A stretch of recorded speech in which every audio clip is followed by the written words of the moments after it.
Today's guest is the founder of Sweden's largest presentation skills training company. He's an international speaker, author, and coach. He started to help people around the world in the greatest ways with their skills in communicating with others. Welcome to the show, David. How are you doing? Thanks, mate. I am doing great. We just had a Nerf war, me and my colleagues. So we were running around shooting each other with arrows. Soft arrow. Yeah. Oh, that's awesome. That's a nice sport for the body to move around a bit here. Yeah. It's awesome. We do it 2 or 3 times a day. So it's really good office movement. Wow, that's good. And it makes one much more happy, I guess, as in boosts the mood. As long as you don't get shot too many times. So it's awesome to have you on the Mirror Talk podcast. I would love us to start, with how you got started with, magical science of storytelling and communication. How did it all begin? It began, weirdly enough, I've never had that question. I've been in so many pods and been interviewed so many times. Nobody's ever asked me that specific question. And the specific answer to it is this. I believed I was not a storyteller. So I sat down and I figured out that's probably a limiting belief. If I just learn a bit more, I should be able to become a storyteller. And usually when I do things, I want to shoot for the stars. So I thought to myself, I want to record a TEDx talk and I want to make it one of the best ones ever. Now, let's start studying and practice storytelling. And I spent 2 or 3 years doing that. And then I launched a TED Talk, and now it's become the most viewed one in the world on storytelling, practical, how to build stories. Yes, and I was quite occupied, watching your TED Talks. There are like 3 or 4 videos on YouTube that everyone could watch. I'm going to place the links in the show notes for this episode so that everyone could listen to your different TED Talks because they are very, educative and very informative. But, one thing that inspired me to have you on this podcast is because of our everyday life. Our everyday life involves communication, talking to ourselves, to our family, to our friends, to our loved ones, co-workers and other people that come across our path. And as you started earlier, you said, you are, having some arrow shooting with your friends, with your co-workers also at work. And, this involves communication in our everyday activity. And in one of your TED Talks, you talked about, the 110 techniques of communication and public speaking. So can you tell us about what makes a great communicator great, internally and externally? I'd say that, a great one. So the thing is this. From the study of the 5,000 public speakers, yes. I found 110 skills. And I've been weighing these like with points. So if I see you on stage, my friend, I can score you depending on which skills you use. So you'd score maybe 30 points, maybe 40, maybe 50, maybe 60, maybe 110. 110 is the most. Now, most people score 35. Most people suck at communicating. I guess they just hope that language is enough, but it's not. Now, when you find people who are scoring 60, 65, these are usually like salespeople or good leaders because they practiced and learned communication. So these people, they're good. People stop and they listen to them. And the people launching into 75, 80 points, that's the kind of people that can make any room silent. It'll dominate more or less any conversation in just the way they speak. And when you're looking at the ones scoring 95 to 100, absolute world class. Now people talk about them. People look forward to seeing them. People want to be around them, like magnetizing human beings.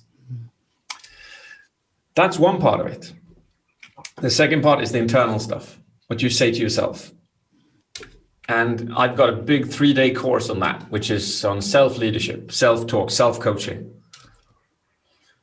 And when you combine that, if you say the correct and the good things to yourself, combine that with the 110 skills, add a bit of storytelling,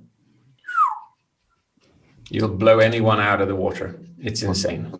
Yeah, I found it really amazing how you categorized all of these 110 skills into, I think, various categories. Like you have the nervousness, then you have the voice, then you have the body language, you have the facial expression, the Yeah, language, and the I think the ultimate level is where you have the love presenting and the role yeah. playing. I found that really really really Have you good. been learning them from my online courses? No, up to now, I've just watched the videos and taken note of what everything you talked about in your TEDx Oh, talk. yeah, But my next step is now to go to JP University and enroll to the online courses yeah, and do yeah, them yeah, also. So yeah, I would encourage all listeners also to enroll and take the online courses to improve their communication skills. yeah, yeah, yeah. Yeah. So No, absolutely. yeah. So how can we develop and improve our storytelling skills to the level of effectively engaging and passing across our message and emotions to the audience? How do you do that? Well, I guess storytelling is easy. We all do it. Everybody does it. Every single human being on earth does it. Every single day, we tell stories about ourselves in our own head, about our future, about our past, about our current events. You're probably telling stories in your head going like, wonder what will happen when I publish this. Oh, it's cool. Wonder what they'll say when I had an interview with David. You're like creating the stories of the future in your head. Yeah, Yeah. true. The trick is this, moving that story out of your head to another person. So you have to make it interesting for them. And at the end of the day, it's all about dopamine, which I talk about in my TED talk. If you can create anticipation for the during the story and for the end of the story, Mm. then you're at home. The mistake most people do is that they jump on the conclusion. They just jump to the best bit. They just jump to like the end. And that's the story for them. Mm. And that's not storytelling though. You're not taking the opportunity to go like, when I was walking to the store yesterday evening, it was dark, the rain was falling. I heard this really weird sound behind me. I looked behind me and I couldn't see anybody, but I still heard somebody was walking behind me. I couldn't see them. It was far back. And then, and then you launch into whatever happens. Mm. But people go like, when I was out walking, this man just came up to me and said, "Hey, I know you from somewhere, blah, blah, blah, blah, blah." And they miss the opportunity of entertaining others. Mm. Yeah. And how do you know if your audience or the person you're narrating the story to is engaged in whatever you're passing across? How do you get the feedback from them without asking for feedback? You just see it in their eyes. Mm. Mm. When you're in the middle of a story, you stop with a pause and you see in their eyes, they go, yes, yes, yes. That's a good receipt. Okay. Then with that, you can always improve the way you tell the story if they don't take it well, and improve on that. Yeah. It usually takes me between 10 and I'll say between 7 and 15 times of telling a story Yeah. until it's crisp. Hmm. And I know it'll work wherever I do it. It never, ever works the first time as well as I want it to work. You have to refine a story. So tell it to your kids, tell it to your friend, tell it to your partner, tell it to your colleagues, tell it to another friend, tell it to another friend, and then tell it in business. And then at the last day, like the 7th and 8th time, when you've built in a bit more anticipation, a bit more ambience, a bit more detail, change details around a bit, boom, you've got it. Wow. So practice makes perfect. Just keep on repeating the story, refining. Yeah, refining it. And the key is adding dopamine. Dopamine. Anticipation. Yes. Oh, great. Yeah. So, I'm a big fan of your TikTok videos. Actually, I got to know you from TikTok. So, and then to Instagram. So your TikTok and your Instagram videos are filled with so much positivities and mental health acts. So, and I'm really, really grateful for them. I'm really grateful for the fact that I got to come across them. How can we reprogram our brains for more positivity and positive mindset? And when is the best time to do that?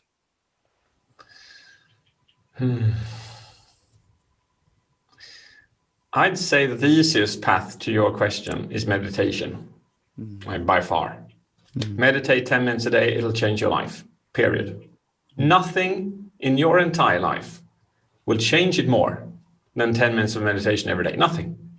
You can get like 500 million and it would not change your mental state into a happier mode than if you spend 10 minutes every day of the rest of your life meditating.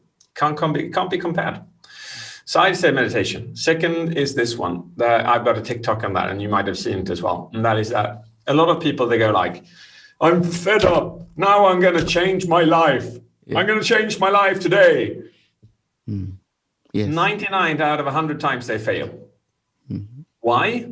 Because life cannot be changed in a day. Life can be changed in small increments, just as the changes happen to where you're today. So I'd say this. The day you're fed up, say this to yourself. I'm fed up. From today, I'm going to add small bits of positivity and good stuff into my life. And I'll do that every day, a little bit every day. Yeah.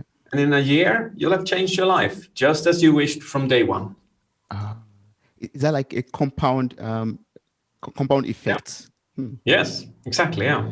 So one day you learn how to smile.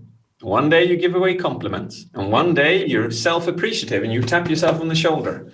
Yeah. And you do this over and over again. You practice these small little details. And at the end of that year, you won't even recognize yourself, but it happens so slowly that, it's good stuff. It's good stuff, yes. And talking of smiling, is a YouTube video of yours on your YouTube channel. The link also will be placed in the show notes of this episode. Where you were talking about, laughing. You dealt with the science of laughing, and you talked about your friend, who loves to laugh. And I found that really educating. I was like, I'm going to work on this too, maybe laugh a little bit more, be expressive, or like, that. Step by step, it compound effect. Then after a year, one will be far away from where one will be far away from where one was today, for example. Yeah. Oh, yeah, absolutely. I agree. It's a really good video. I think it was the 110 seconds news clip you saw from me. Yes. I take studies and I make them into 110 seconds, like kind of TV reporting stuff.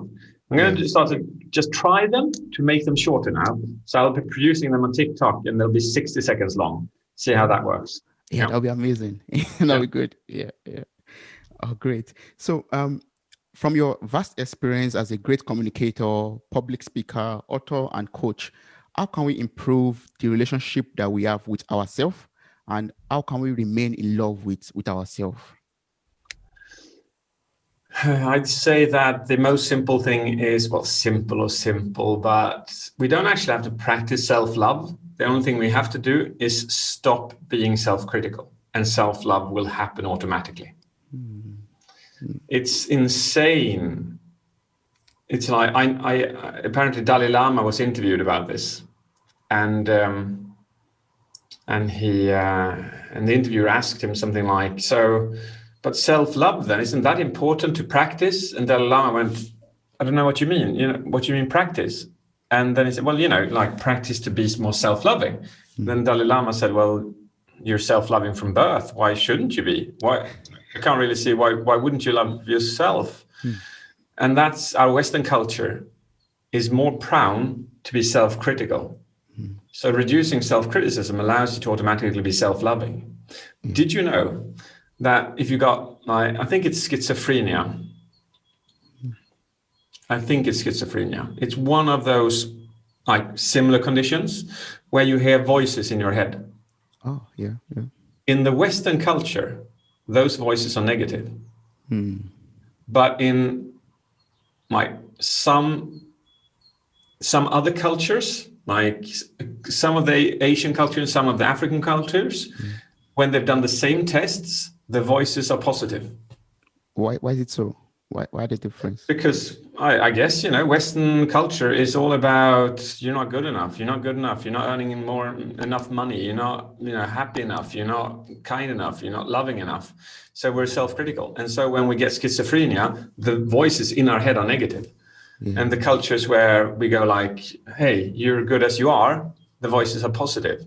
But in Western cultures, schizophrenia is seen as something super, super, super, super bad. Obviously, because if you got a voice in your head saying, like, you're really, really bad person. You'll feel bad. True. It's just interesting that it's different culturally. True. That's true. So I should be less critical of myself to be able to love myself more. Like, Yes. yes. Yeah. Just every time you want to be self-critical, do this instead. I did as good as I could under the circumstances that I had. Or I did as good as I could under the circumstances I gave myself. Or, wow, that was interesting. What I will learn from this is this. Those 3 sentences can change a human being's life, because very often a person would go like this. Oh, why did I mess up? Oh, why am I so stupid? Why didn't it get perfect? Why am I not as good as this person? Yeah.